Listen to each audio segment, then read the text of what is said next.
विनय भैया जिंदाबाद जिंदाबाद जिंदाबाद। विनय भैया मत घबराना, जनता तेरे साथ है।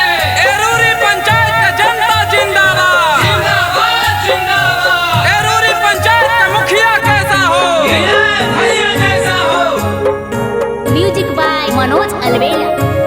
आगे माई हमारा विनय भैया गरीब बन के जन्म जी आज सुनल ही आए रूरी पंचायत में बाड़ी न के नम जी आज बाड़ी न के नम जी आज सुंदर न के कम जी आज या बड़ी बनई है चाचा विनय भैया के मुखिया जी आज सुनल ही आए रूरी पंचायत में बाड़ी न के नमवा दिया जी। दोस्तों न पड़ना है चक्कर में न पड़ेंगे घन चक्कर में, न पड़ना है चक्कर में न पड़ेंगे घन चक्कर में। मुखिया तो विनय भैया को ही बनाएंगे क्योंकि कोई नहीं है टक्कर।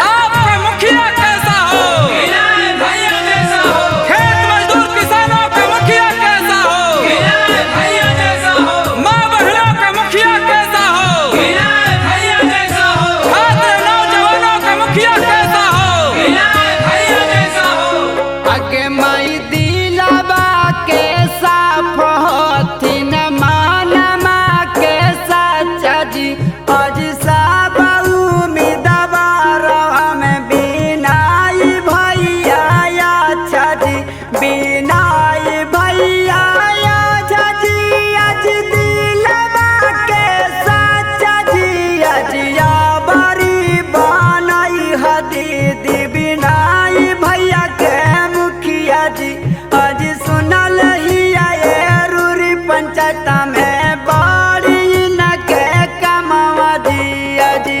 दोस्तों जितना ही नहीं है लक्ष्य हमारा विकास कार्य को चरम तक पहुंचाना है, जितना ही नहीं है लक्ष्य हमारा विकास कार्य को चरम तक पहुंचाना है। शिक्षित संपन्न हो गांव का हर घर अपना, यह लक्ष्य हमें पूरा करके दिखाना है। आगे महिमा जादूरा किसान भैया दी सब धया नवाजी आज इंदराया बस दे तू न वृद्ध पेना सनवाजी आज वृद्ध पेना सनवाजी आज पाक के मकनवाजी आज या बड़ी बनई है दीदी विनय भैया के मुखिया जी आज सुनल ही आए रूरी पंचायत में बाड़ी न के नमवा दिया जी।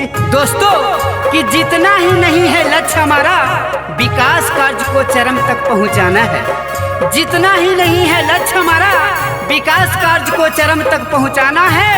शिक्षित संपन्न हो गांव का हर घर, शिक्षित संपन्न हो गांव का हर घर, यह लक्ष्य हमें पूरा करके दिखाना है। आपका मुखिया कैसा हो, विनय भैया जैसा हो। विनय भैया जिंदाबाद जिंदाबाद जिंदाबाद। आगे माई गामे गली गली दे तुन बाना बाई जी आज घरे घरे नाल जला दे तू लागा बाई जी आज गाली बाना बाई जी आज नाल लगा बाई जी